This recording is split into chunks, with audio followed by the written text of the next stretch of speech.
산맥 체계가 새로운 잣대이기도 했습니다. 그런데 그게 눈금이 제멋대로 된 잣대였어요. 그런 줄도 모르고 우리는 그 자를 들고 다니면서 열심히 쟀습니다. 지형을 재고 역사를 생각하고 풍속을 논했으며 기후를 읽었습니다. 결과가 이상해도 그저 그냥 솜씨 부족으로 여겼을 뿐 그 눈금을 의심한 사람은 많지 않았어요. 일찍이 세상에는 다른 정확한 자가 있다라는 사실을 들어본 적이 없기 때문이었죠. 산맥 논쟁에 그 민족 감정이 관여되어 있는 것은 사실입니다. 그러나 우리는 그것을 근거로 체제 개편을 주장하지는 않습니다. 산맥은 지리인식을 왜곡시킨다. 그것 또한 작지 않은 문제이기는 하지만 대개의 경우 산악인들의 겪은 불편 정도에 그칩니다. 치명적인 문제는 왜곡된 지리인식이 다른 일, 예컨대 한국학을 이해하고 해석하는 도구로서 사용했을 때 발생합니다. 그것은 마치 인치자로 센티를 측정하려는 시도처럼 어리석은 일이었죠. 한국 사람이 한국을 이해하는 일에 장애가 되는 것이었습니다. 교과서를 바꿔달라고 요구하는 핵심 근거가 여기에 있습니다. 역사, 민속, 언어, 음악, 건축, 음식, 도로, 기후, 풍속 등 한국학의 모든 연구 본류성과는 근본적으로 지리인식을 바탕으로 해서 이루어집니다. 이 경우에 지리인식이란 실제로 존재하는 산과 강을 말하는 것입니다. 그럼에도 불구하고 현재 시도되고 있는 한국학의 모든 연구 성과는 눈에 보이지 않는 허상의 선, 다시 말해서 산맥을 기준으로 행해지고 있습니다. 오류가 발생하는 것은 당연한 일이죠. 사태를 더욱 심각하게 하는 것은 그런 오류들이 잠복해 있다는 사실입니다. 예컨대 동학의 전봉준 장군이 최강의 전력으로 노룡산맥을 넘나들며 싸웠다. 이런 따위의 잘못된 해석이나 왜곡상이 밝혀질 가능성은 거의 없어요. 눈에 드러나지 않기 때문이죠. 그 유형의 단열 철주는 뽑아버리면 그만이지만 보이기라도 하니까. 그러나 우리가 우리의 것을 바르게 보려는 눈을 회절시키고 있는 무형 단열 철주, 산맥은 한국의 인문사회과학 분야의 잠복기 암처럼 도사리고 있는 것입니다. 한국학의 왜곡, 이것이야말로 산맥이 이 땅에 뿌리고 있는 가장 심각한 해악입니다. 그 해악은 생각보다 치명적이고 광범위하며 쉽게 발견되지도 않아요. 산맥 체계의 지리인식을 회절시키기까지 이 땅에 도입된 진짜 이유가 어쩌면 거기에 있는지도 모릅니다. 인문지리소는 흔히 이런 말을 합니다. 촬영산맥을 넘으면 말끝이 긴 충청도 방언을 들을 수 있다. 별 생각 없이 쓰이고 있는 이런 서술에 대해서 두 가지 질문을 해봅니다. 과연 촬영산맥은 확정된 주양을 갖고 있나? 또 하나는 촬영산맥은 과연 경계선의 자격이 있나? 그 어느 질문에도 대답은 부정적입니다. 구체적인 검증을 위해서 인문지리학적인 원리를 산과 강의 인문지리학적인 원리를 한번 살펴볼까 합니다. 산은 산은 가두고 물은 이렇게 품는다. 강은 정착과 이동이라는 인간 속성의 양면적인 과제를 동시에 해결해 주죠. 정착에 필요한 물을 품고 이동에 필요한 교통수단을 제공을 합니다. 강 자체가 수로이기도 하고 길이기도 합니다. 육로라고 해도 강줄기를 따라가는 것이 보통이었고요. 토목 기술이 보잘것없었던 옛날에는 그냥 그러한 것이 더욱더 갈수록 옛날로 갈수록 더욱 뚜렷했죠. 강은 흐른다. 흐르는 강은 길이라는 속성을 통해 인간을 이동시킵니다. 인간의 이동은 필연적으로 언어와 문화의 이동을 동반하죠. 결과적으로 하나의 강에 의해서 형성되는 문화는 균일합니다. 사람이 사는 방법을 풀어 섞는 강이야말로 인간 문화를 총체적으로 반영하는 거울이겠죠. 그런가 하면 사는 장애물입니다. 정작 정착이 불가능한 곳일 뿐만 아니라 이동에도 걸림돌이 되죠. 그리고 그런 산은 사람을 가둡니다. 구획하고 분리하는 경계선이 되는 거죠. 그러므로 산 또한 역설적으로 인간 삶의 형태를 결정하는 요소가 됩니다. 강하고는 정반대의 의미의 거울이죠. 강은 흐르게 하고 산은 가둔다. 강이 동질성을 품는 동안 산은 이질성을 키웁니다. 그리하여 산과 강 두 개의 역설적 거울이 이 땅의 역사 문화를 비춰봤을 때 비로소 우리의 참모습을 보게 되는 거죠. 뭐 쉽게 말씀을 드리면 상경포에서 말하는 대관과 정맥은 실제로 존재하는 산줄기입니다. 뭐 지금 우리가 살고 있는 현실로 얘기를 하면 아파트의 단지의 경계는 담장입니다. 그 담장은 아파트 단지에 사는 사람들을 하나의 생활권으로 정의하게 되죠. 사람들은 결코 담을 넘지 않습니다. 통로를 통해 돌아다니고 단지 통로 입구를 통로 입구를 이용할 뿐이죠. 아파트 각 동 사이의 통로가 실제 지형에서로 따지면 강이라고 보시면 되고요. 그 입구가 강의 하구입니다. 아파트 사람들은 대개 대단위 아파트인 경우에 입구에서 동과 입구에 있는 동과 저 멀리 있는 동 사이에는 상당한 거리가 있어요. 그런데도 담장 너머의 이웃 아파트 동과는 직선거리가 아무리 가까워도 사람들은 아파트 담벼락 안에 있는 사람은 우리라고 표현을 하고, 우리 아파트라고 표현을 하고, 그리고 담벼락 건너편에 거리가 가깝더라도 담벼락 너머에 있는 사람들은 남이라고 표현을 합니다. 그것은 사람들은 담을 넘지 않기 때문이죠. 그것이 사는 원리이기도 합니다. 그래서 하나의 아파트 단지는 하나의 생활권이고 이웃 아파트 단지는 남의 동네가 되는 거죠. 이것을 구획하는 결정적인 요소는 담장이죠. 즉 대관과 정맥이라고 할 수가 있죠. 그에 비해 산맥은 눈에 보이지 않는 선이에요. 실제로 존재하지 않는 장애물입니다. 뭐로 표현할까요? 그 지역을 연결하는 전화선으로 분류를 한번 해볼까요? 땅속에 묻혀있는 전화선은 국번이 같은 건물이 모두 같은 산맥으로 등록이 돼 있죠. 따라서 하나의 산맥에는 우리 아파트, 이웃 아파트, 건너편의 비디오 가게 모두가 포함이 되어 있어요. 땅속으로 연결되어 있기 때문에 담장 따위는 별로, 그리고 큰 길에 의해서 끊기지도 않습니다. 이러한 산맥이 생활권의 분류의 기준으로 쓰이고 있을 때 산맥은 말합니다. 전화 국번이 같은 사람들을 모여라. 그처럼 이웃 아파트, 비디오 가게, 이런 사람들이 큰 길 건너편, 빵집, 이런 사람들이 반상회를 하게 되면 온전할까요? 생각하는 거, 이해하는 거, 관심사가 다른 사람들이 한 목소리를 낼 수 있을까요? 하나의 인문학적 현상에 대해서 정맥과 산맥을 생각하는 방식이 많이 다르다.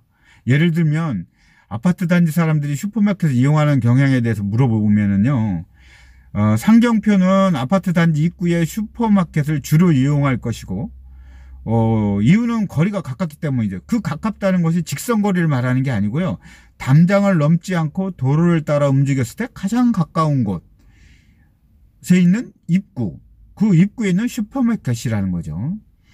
반면 산맥은 담장 너머 큰 길가에 슈퍼마켓을 이용할 것입니다. 이 이유는 전화 국번이 같기 때문이죠. 국번만 같으면 담장을 넘어서라도 절대 거리가 가까운 가게를 이용할 것이라는 추론을 할 수 있는 그것이 산맥입니다. 그리하여 산맥은 구멍 뚫린 장애물이죠. 큰 길에 의해 끊기고 골목길에 의해 조각나는 선이죠. 그 같은 국본을 쫓다 보면 그것은 피할 수 없는 현상이에요. 그래도 산맥은 말합니다. 땅속에 전화선에 의해서 연결돼 있으니까 괜찮아. 과연 그럴까요? 전화선만 같으면 땅속의 사람들이 한 식구가 될까요? 땅속에 묻힌 전화선이 땅 위의 사람들 걸음걸이에 구체적인 걸림돌이 될까요? 땅 위의 사람들은 전화선이 땅속에 묻혀있는지 자체도 모릅니다. 무너진 담장은 담장으로 보지 않기 때문이죠. 전화선이나 구멍난 담장은 아무 생각 없이 그냥 통과하는 것이 사람이에요. 촬영산맥을 넘으면 말끝이 긴 충청도 방언을 들을 수 있다. 촬영산맥은 과연 경계선의 자격이 될 수 있을까요? 지금 방금 말씀드렸듯이 촬영산맥은 한강과 금강에 의해 크게 도망나 있습니다. 작은 물줄기까지 따지면 수백 개로 조각나 있는데, 그렇기 때문에 촬영산맥은 넘을 것도 없는 산맥이죠. 구멍난 담장이라고 말씀드릴 수도 있습니다. 그냥 통과할 수 있는 가상의 선이에요. 그것을 과연 언어권을 구분하는 그 경계를 삼을 수 있을까요? 이 담장이 무너졌으면 그것을 그냥 통해 지나가지 않나요? 결코 담장을 넘지 않는 것이 사람의 습성입니다. 사람이 드나드는 한 언어는 섞이기 마련이죠. 그렇기 때문에 촬영산맥은 결코 언어를 구분하는 구분선이 될 수가 없습니다. 그 담장이 무너져 있는데 사람이 왕래를 하는데 어떻게 그걸로 그 담장으로 무너진 담장으로 언어를 구분하는 경계선이 될 수가 있겠습니까? 아까 말씀드린 촬영산맥은 확장된 주향을 갖고 있는가? 산맥은 없죠. 산맥은 시작과 끝이 없습니다. 주행에 일관성이 없어요.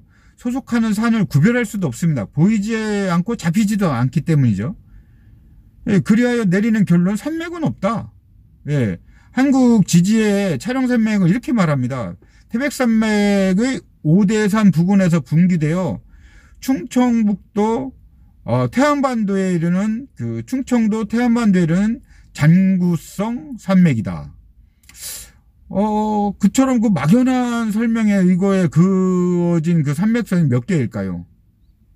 우리나라에 그 산 없는 곳이 없고 강의 흐름을 무시하고 산봉우리 있기로 선을 그어대기만 한다면 수십 개의 산맥선을 그을 수 있을 거예요. 지도마다 다른 그 다양한 촬영산맥 중 과연 어떤 것이 방언의 분류의 기준이 될 수 있을까요? 어떤 촬영산맥을 넘으면 말끝이 길은 충청도 말을 그리고 전라도 말을 들을 수 있을까요? 이거를 살펴보면은 그 지형의 원리에서 주맥과 지맥을 우리가 이해를 해야 됩니다. 그 유역 안에서 달리는 산줄기는 어떤 것도 도중에 끊긴다. 그것이 지맥입니다. 유역 안에서 달리는 산줄기는 끊기지 않고 바다에 이르는 산줄기는 유역을 에워싸는 산줄기뿐입니다. 그것이 바로 주맥이죠. 주맥은 하나의 강을 온전히 에워싸는 울타리고요. 주맥은 두 개의 강을 구분하는 경계선입니다. 주맥이나 지맥이나 본질적으로 산줄기임으로써 두 개의 물줄기를 가르되, 그러니까 산자 분수령, 그 정도의 차이가 있을 뿐입니다. 주맥의 물가름은 온전하고 총체적인데 반해서 지맥은 부분적이라고 할 수 있겠죠. 상종대에 표시된 대간과 정맥은 모두 주맥이고, 그 이외에 지맥은 주맥 못지않게 길이도 길고 뚜렷합니다만은 유역 안에서 끝나기 때문에, 예를 들자면 오대산에서 용문산에 이르는 산줄기가 그런 예이기도 하죠. 북한강과 남한강을 가르는 그 지맥은 높이도 상당합니다. 그러나 본질적으로 한계가 있어요. 바다에 이르지 못한다는 것이죠. 산줄기는 오대산에서 서쪽으로 뻗다가 북한강과 남한강의 합숙점이 양수리에서 그 주행을 멈춥니다. 결국 지맥은 강유역의 일부인 일부인 것 뿐이죠. 예, 강의 울타리가 되지 못한다는 것이죠. 북한강과 한강이 남한강이 하나의 한강이라는 사실은 지맥에 의해서 전혀 영향을 받지 않는 것입니다. 주맥을 그 아파트 단지의 담장이라고 할 때 지맥은 단지 내에 화단 정도와 같은 존재라고 보면 되죠. 화단은 있으면 그 이동하는 데는 불편을 할 수 있지만 그 아파트 단지의 동질성을 구획하는 경계선은 못 되죠. 예. 사람들은 화단을 피해 잘도 왕래도 하고 때로는 넘어가기도 하고 담장에 비해서 그 높지 않기 때문에 넘어갈 수도 있죠. 예, 다시 정리하자면 주맥은 담장이고 그리고 우리의 생활권의 경계선입니다. 반면 지맥은 화단처럼 그 생활권의 일부인 것입니다. 그의 그 여러분들이 그 우리가 생활하고 있는 그 영역이 백두대간과 그 산줄기, 그 정맥, 우리의 산줄기를 알아야 될 이유 중에 하나가 이곳에 있다고 볼 수 있습니다. 호남면 지질이라는 곳이 있어요. 금남 호남 정맥이 백두대간을 분기하는 고원지대의 하늘 아래 첫 동네이죠. 해발 600m고 그 섬진강 지류의 요천의 발원지기도 합니다. 그 직선거리로 따졌을 때 지지리에서 장수읍까지는 8km, 그 함양읍에서는 15km, 남원에서는 한 25km 정도 떨어져 있습니다. 그런데 그 생활권은 어디로 사람들이 다니고 있을까요? 그건 남원입니다. 그 직선거리로 따지면 가장 멀지만 넘어야 될 산이 없는 남원이 실제적으로 가장 가까운 곳입니다. 물길 흐르는 대로 그냥 걷기만 하면 되기 때문이죠. 함양 쪽으로는 백두대간이, 장수 쪽으로는 금남 호남 정맥이 가로막고 있어요. 그래서 지지리 사람들은 남원 백리길이라도 남원 쪽으로 그러니까 남원의 그 생활권입니다. 그 반면 직선거리가 가장 가까운 그 장수군이 그 생활권으로는 오히려 직선거리는 가장 가까우면서도 가장 먼 동네입니다. 행정구역상 그 장수군 지지림에도 불구하고 어치제, 밀목제 해서 고개를 2개나 넘어야 하기 때문이죠. 사실 지지리는 남원군 소속입니다. 남원읍 소속인데 그런데 그 일제가 행정구역을 개편하면서 장수군에 편입시켜 버렸어요. 마치 뭐 전화 국번 부여하듯 제멋대로 행정구역을 그냥 바꾼 거죠. 그것이 그 사람들의 사는 습성까지, 사실 그렇게 해도 습성까지는 바꾸지 못합니다. 행정구역상 그 장수군 bonan면에 속한 지지리, 농곡리, 사암리, 유정리를 차례대로 보면 그 마을 사람들이 직접 왕래하며 교류할 가능성은 별로 없어요. 그런데도 그 사람들 같은 말, 같은 음식을, 같은 음식 맛을 냅니다. 왜냐하면 그들은 가까이 있는 bonam, 멀리 있는 남원이라는 구심점을 공유하고 있기 때문이에요. 이 남원은 그 요천 물가에 사는 주민들의 다양한 문화를 수렴하고 그것을 다시 퍼뜨리는 중심지 역할을 하고 있습니다. 그렇기 때문에 마을과 마을 사이에 존재하는 지맥들은 생활권의 구획에 기여하지 못해요. 생활권의 정의에서 중요한 기준은 그러니까 수렴 작용을 하는 물길, 그리고 구심점이 되는 도시인 것입니다. 그런 측면에서 지지리와 함양읍의 관계는 뭐 시사하는 바가 큽니다. 사실 지지리 사람들이 그 함양읍과 적지 않은 거리를 왕래를 합니다. 750m의 그 중고계제를 넘어 개장수가 드나들기도 하고 말씨도 약간 섞여 있어요. 그러나 중요한 거는 함양읍의 이러한 영향력이 부분적이라는 것이죠. 부분적인 것입니다. 예. 교류가 있기는 하되 그 교류의 결과로 생긴 문화를 담아내고 그것을 다시 공통의 문화로 연마하면서 나눠줄 구심점을 갖고 있지 않기 때문이죠. 결국 대간을 넘어 이루어진 교류의 영향은 지지리에 한정되고 있는 것입니다.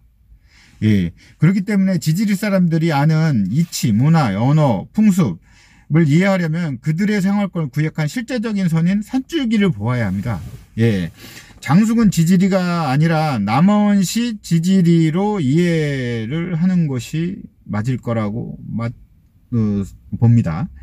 공통의 생활권을 정의하는 것은 공통의 물길이고 그것을 구획하는 것이 대간과 정맥입니다. 그래서 우리의 그 현 지형으로 표현되어 있는 우리의 산줄기, 상경, 대간과 정맥을 우리가 이해하고 그리고 현 삶에서 사용을 해야 될 이유가 바로 이런 곳에 있어요. 이런 것을 통해서 우리의 역사와 문화를 알 수 있는 올바른 잣대를 갖게 되는 거죠.